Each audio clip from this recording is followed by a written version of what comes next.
Hola nuevamente, mi nombre es Solís, soy un colaborador de Medici y les comento que en la segunda parte de la unidad U seguiremos conociendo 4 nuevas metodologías de síntesis activas diseñadas para fomentar y minimizar las sustancias de aprendizaje. Así pues, en este video revisaremos las siguientes estrategias y técnicas de síntesis. Nos referimos a los organizadores gráficos, las analogías, las clases positivas y el aula invertida. Acompáñanos. Iniciemos con la técnica de organizadores gráficos. ¿Qué se entiende por organizadores gráficos? Son representaciones visuales que sintetizan y estructuran la información. Son una herramienta excelente para ayudar a las personas a procesar grandes volúmenes de contenido y establecer relaciones entre conceptos. Ejemplos comunes incluyen los mapas conceptuales, los mapas mentales, las redes semánticas, según el manual de aprendizaje activo, diversidad e inclusión. Esta técnica favorece el aprendizaje al activar dos códigos de procesamiento, tanto el visual como el lingüístico. Además, el simple hecho de crear un organizador gráfico activa en él o la participante habilidades como el pensamiento crítico, la memoria y la capacidad de síntesis. ¿Cuáles son las fases de implementación de los organizadores gráficos?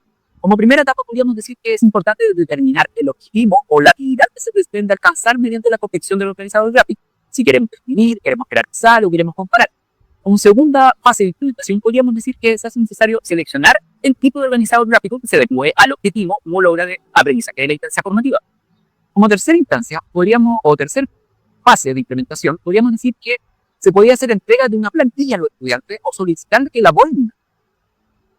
Por último, podríamos decir que es importante complementar el organizador gráfico y revisar qué tipo de organizadores gráficos podrían adecuarse mejor al logo. Para eso es importante retroalimentar como facilitador el trabajo de los participantes. Pensemos ahora en una situación en la cual podamos utilizar este tipo de estrategia. En un curso de prevención de riesgos laborales para capataces de obra, se pide a los estudiantes que elaboren un mapa conceptual sobre los diferentes tipos de riesgos. Pueden ser físicos, químicos, biológicos, ergonómicos.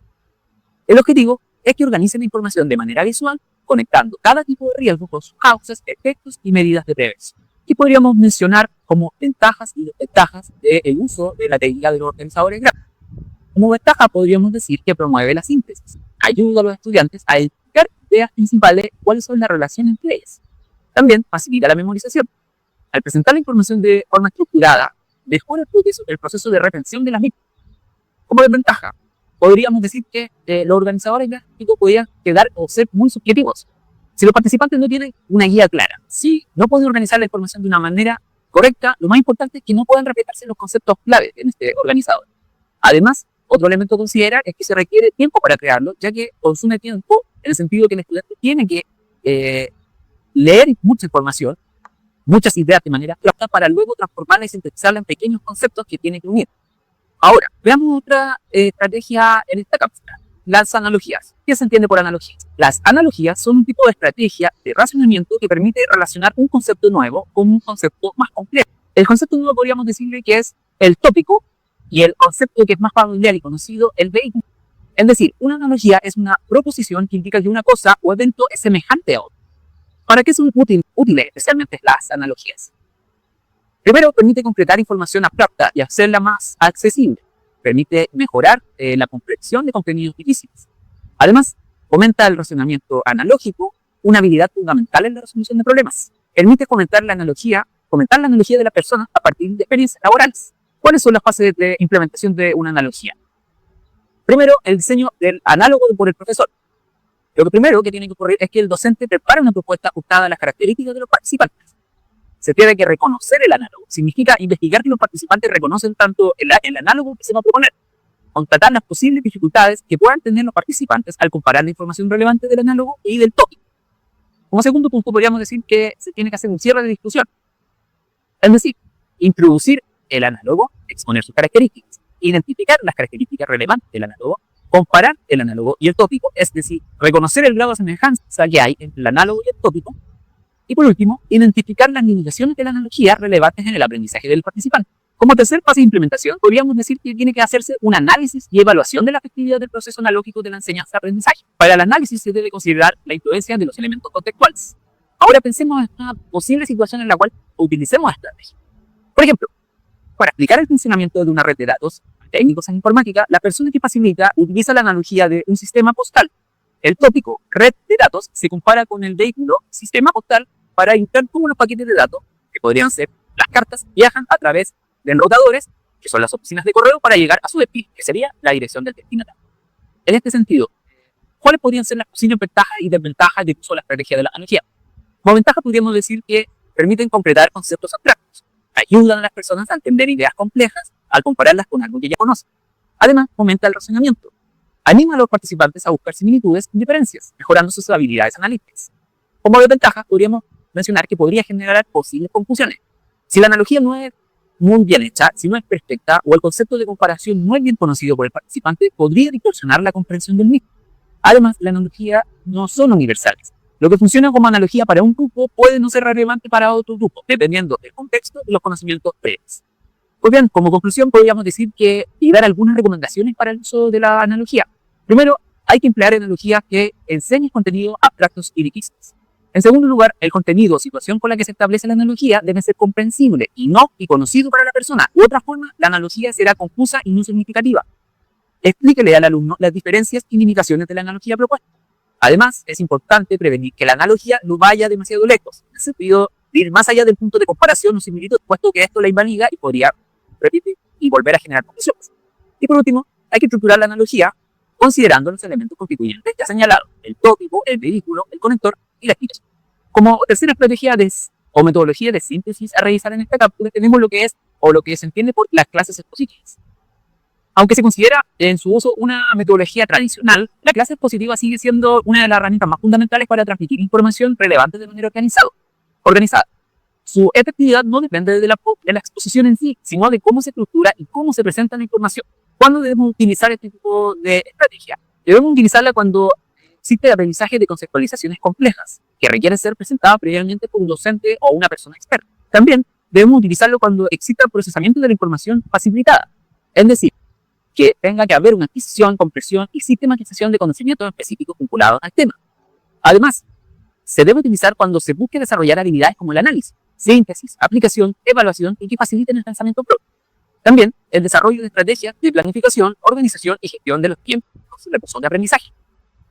Y también el desarrollo de la motivación, atención y el esfuerzo por el aprendizaje. Y podríamos decir que respecto a la clase positiva, una clase positiva bien diseñada debe al menos tener estos tres elementos. Debe, primero, facilitar información relevante. Se deben priorizar los datos claves, sintéticos y bien estructurados.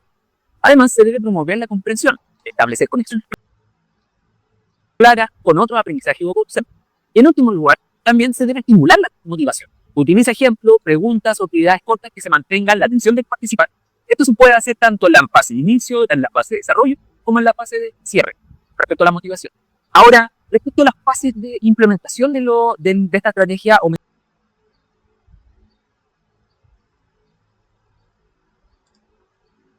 clase positiva, podríamos decir lo siguiente. Primero, se necesita preparar la exposición. Esta es la fase donde el facilitador delimita el tema, prepara un bosquejo de 3 o 4 ideas principales y las organiza de forma tal que refleje una secuencia lógica, de acuerdo al criterio, temporal, de proceso, etc. También se tiene que no solo preparar la exposición, sino exponer el tema como tal. En esta fase el docente delimita el tema, prepara un bosquejo de 3 o 4 ideas principales y las organiza de forma tal que refleje una secuencia lógica más. Aquí, la introducción no debiera tomar más del 10% para despertar el interés, buscar las motivaciones y aprendizaje previo de los participantes y también pesquisar conocimientos que traigan desde casa, captar la atención, resaltar la importancia del tema y propiciar un ambiente adecuado. En la parte del desarrollo de la exposición del tema, debiese tomar alrededor del 65% para organizar ideas a partir de una secuencia lógica, conectarlas entre sí, verificar la comprensión, realizar actividades y utilizar apoyo visual. El cierre toma un poco más de porcentaje de la clase positiva, tomando un 25% del tiempo, poco más que el inicio, ya que aquí es importante resumir la idea expuesta, consolidar la estructura conceptual y conectar conocimientos adquiridos con conocimientos previos. Ahora, respecto a algún tipo de situación en el ámbito laboral que podríamos considerar de ejemplo para uso de esta estrategia, podríamos decir lo siguiente. En un curso para soldadores, él o la instructora realiza una presentación de 15 minutos al inicio de la sesión para explicar los diferentes tipos de electrodos y sus características. Utiliza diagramas, tablas para resumir la información clave antes de que las personas o los participantes pasen a la práctica, es decir, a soldar. Respecto a las ventajas y desventajas del uso de esta estrategia, mencionamos lo siguiente. Como ventajas, podríamos decir que hay una eficiencia en la transmisión de la información. Permite cubrir una gran cantidad de contenido de manera organizada en un tiempo limitado. Además, permite establecer un marco claro para el participante. Es una excelente forma de introducir un tema y proporcionar el contexto general ante las actividades prácticas. ¿Cuáles son las dos desventajas que tiene? Facilidad del participante. Si no se complementa con otra actividad, si solo se utiliza la clase expositiva como principal estrategia de una instancia formativa, podría generar un tipo de aprendizaje más bien pasivo, donde el participante retenga poca información. Además, una desventaja que también se podría considerar es que la clase expositiva es poco personalizada, ya que todos los participantes tienen distintos ritmos de aprendizaje. Podría pasar que el contenido no sea muy relevante a las necesidades individuales de cada estudiante. Ahora veremos la última estrategia de síntesis de esta cápsula. Nos referimos al aula invertida. El aula invertida cambia el modelo tradicional al invertir el flujo de la clase. Las personas revisan los contenidos teóricos de forma autónoma, fuera del aula o en su casa, y dedican el tiempo de clase a la práctica, a la resolución de problemas y a la interacción guiada por él o la persona que facilita o el. ¿Cuáles podrían ser posibles fases de implementación para este tipo de estrategia de aula invertida muy en boga luego de la pandemia? Primero, que involucra tres procesos clave en su construcción. Antes de la clase, la introducción; durante la clase, la aplicación; y una fase clave de preparación del docente. Partamos con esta última que mencionamos, la fase de preparación del docente, donde se eligen las acciones estratégicas previas. Primero, se hace una selección y creación de los materiales. Es decir, se seleccionan materiales y van a ser textos y videos para generar el aprendizaje autónomo fuera del aula. Hay que asegurar que los videos sean visualmente atractivos y audibles. Aquí también se tiene que gestionar el tiempo, considerar que el proceso que más tiempo consume al participante es la toma de apuntes y la reflexión. Además, es importante aquí, en esta etapa de selección y creación de los materiales, en la preparación del docente, cautelar que sean de acceso universal. Es decir, asegurar que todos los participantes tengan acceso a revisar de manera correcta estos materiales. Entonces, como segunda fase principal de la aula invertida, podríamos hablar de lo que ocurre antes de la clase. Aquí el estudiante se encarga de la adquisición del conocimiento base. Tiene que haber introducción, el docente presenta la actividad, explica sus beneficios, además de motivar al inicio del ciclo el estudio de estos materiales. También hay un modelado de la técnica. En la primera implementación, el docente debe explicar la técnica y mostrar el material a los participantes en el aula. Mientras los participantes toman nota, el docente ofrece, o el facilitador, ofrece retroalimentación inmediata sobre la calidad de su software. Como tercera fase, podríamos decir que ya es la aplicación y profundización de la estrategia de aula invertida. Es lo que se hace durante la clase. Aquí los estudiantes revisan el material fuera del aula, toman notas y preparan sus dudas para llegar a la instancia formativa. Se tiene que revisar y hacer una revisión de la conceptualización. Se recomienda hacer una pequeña actividad de verificación, pregunta, un quiz rápido para confirmar que la base conceptual está adquirida antes de iniciar la práctica. Es decir, que los estudiantes en la fase antes de la clase hayan efectivamente cumplido la adquisición del conocimiento básico. Además, se debe explicar las actividades a los practicantes durante la clase. Las instrucciones deben ser explicadas oralmente al iniciar la clase. Y también pueden ser entregadas por escrito para que los participantes puedan recurrir a ellas en caso de dudas. Ahora, como otro punto que debe tomarse en cuenta durante la aplicación y profundización de la metodología de aula invertida, podríamos decir que es la ejecución y la guía que hace el docente. Con esto nos referimos que el docente debe utilizar, por ejemplo, cronómetros para marcar los tiempos de las actividades dentro del aula. El docente se mueve dentro del aula actuando como un guía facilitador del aprendizaje, resolviendo dudas y dando retroalimentación. Entonces, veamos una situación, un ejemplo para que podamos entender cuál es un posible uso de esta metodología de aula invertida. Por ejemplo, en un diplomado para jefes de planta, la persona que facilita envía previamente videos y documentos sobre los principios de gestión de inventarios. En la sesión en línea, pensando de que esto en realidad en la tercera etapa o durante la clase, donde se ocupa la aula invertida, es en una sesión sincrónica en línea, el tiempo se utiliza para analizar casos de estudio y simular casos en grupo. ¿Cómo aplicarían estos principios de gestión de inventario? ¿Qué hace la persona que facilita? En esta instancia sincrónica se dedica simplemente a resolver dudas y guiar la aplicación práctica del uso de la estrategia de aula invertida. Respecto a posibles ventajas y desventajas en el uso de la aula invertida, mencionemos algo. Como ventajas, existe una eficiencia en la transmisión de información. Es decir, el uso de esta metodología permite cubrir una gran cantidad de contenido de manera organizada en un tiempo limitado. Además, permite establecer un marco claro de trabajo. Es una excelente forma de introducir un tema y proporcionar el contexto general antes de las actividades prácticas. Como desventaja, podríamos decir que podría también llevar a una pasividad del participante. Si no se complementa con otras actividades, podría también generar poca retención en la parte.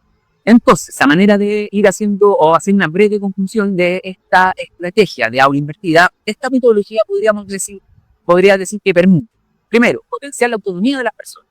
Segundo, fomentar el trabajo colaborativo en las actividades prácticas. Se llega a conversar, se llega a discutir. Tercero, maximiza el tiempo en el aula, elemento muy importante, ya que permite movilizar conocimientos y habilidades en lugar de solo transmitir información. La transmisión de la información, en este caso, con el uso de la invertida, se hace en la casa.